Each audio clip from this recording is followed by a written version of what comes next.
तो इस एपिसोड की स्टार्टिंग मुफेन के डैड को दिखाने से होती है। उनके ऊपर एक वाइट टाइगर मॉन्स्टर अटैक कर देता है, लेकिन इससे पहले कि उन्हें कोई नुकसान पहुंचता तभी लिन वहां पर आकर अपने वाटर एलिमेंट का यूज करके मुफेन के डैड को बचा लेती है।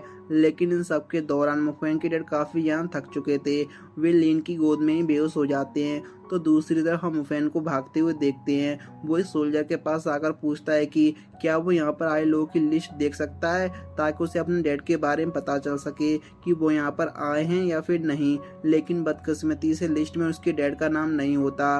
तभी वहाँ पर आर्मी के जनरल आते हैं और सोल्जर से इंस्पेक्टर कॉम की टीम के बारे में पूछते हैं कि क्या उनकी तरफ से कोई खबर आई, लेकिन सोल्जर इस पर नेगेटिव में रिप्लाई देते हैं। इसके बाद जनरल और सोल्जर की बातों से हमें पता चलता है कि मॉन्स्टर असल में अंडरग्राउंड केव के जरिए सिटी में आ रहे हैं और वो केव कहाँ पर है उसके बारे में अभी तक आर्मी को कोई खबर नहीं है। वहीं अंडरग्राउंड केव के बारे में सुनकर मुफेन की कल सोस्टर की याद आती है, जहाँ पर उसने one night giant red monster को देखा था। इसलिए वो जनरल और सोल्जर से कहता है कि मेरे हिसाब से अंडरग्राउंड केव को किसी और ने नहीं बल्कि one night giant red monster ने बनाया है। क्योंकि आपको भले ही लगे कि मॉन्स्टर ने अचानक से अटैक किया, लेकिन अटैक से पहले सिटी हंटर टीम के साथ मिलकर मैंने कई सारे जायंट रेड मॉन्स्टर को खत्म किया था और सिटी हंटर टीम के पास इसका पूरा रिकॉर्ड है, जिसे देखकर हम अंडरग्राउंड केव के पॉसिबल लोकेशन को ट्रैक कर सकते हैं। अब ये सब सुनकर जनरल तुरंत सिटी हंटर की टीम को बुलाने को कहता है। इसके बाद सिटी हंटर टीम में से लीडर शिवा जनरल से मिलने आते हैं। आगे मुफेन के कहने के मुताबिक Shiva one night giant red monster की उन सारी लोकेशन को ट्रैक करने में लग जाती है जहां वे सबसे ज़्यादा आए हैं। और फिर थोड़ी सी ब्रीफ डिस्कशन के बाद जनरल भी इस बात को सहमत होते हैं कि पिछले काफ़ी टाइम से one night giant red monster city में अंडरग्राउंड केव खोद रहे थे और इसी के कारण सिटी पर मॉन्स्टर का अटैक हुआ है। जिसके थोड़ी देर बाद शिवा सभी को बताती है कि ज़्यादातर मॉन्स्टर मिंग भी सिटी में अपेयर हुए थे, जिसे सुनकर मुफेन को कंफर्म हो जाता है कि सिटी का सबसे बड़ा अंडरग्राउंड केव मिंग भी सिटी में गर्ल्स हॉस्टल में बनाया है, जहां वो सिटी हंटर टीम के साथ गया था। अब ये सुनकर जनरल अनाउंस करते हैं कि अब से सिटी हंटर टीम और मिलिट्री एक साथ मिलकर सिटी के सारे अंडरग्राउंड केव को बंद करेगी ताकि मॉन्स्टर का आना जाना बंद हो जाए। आगे मुफेन जैसी डिस्कशन करके बाहर निकलता है तब उसे वहां पर अपने डैड दिखाई देती हैं, जिन्हें देखकर वो तुरंत उनके गले लग जाता है और फिर उनसे पूछता है कि आखिर आप यहाँ पर कैसे पहुंचे।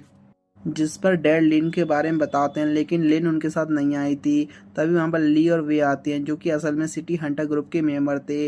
वे लोग मुफेन को बताते हैं कि उन्होंने जब उसके डैड मिले तो वे लिन के साथ ज़मीन पर जख्मी पड़े हुए थे। वो ये भी बताते हैं कि लिन ने उसकी डैड को बचाने के लिए खुद को सेक्रीफाइस किया, जिसे सुनकर मुफेन को काफ़ी ज़्यादा बुरा लगता है।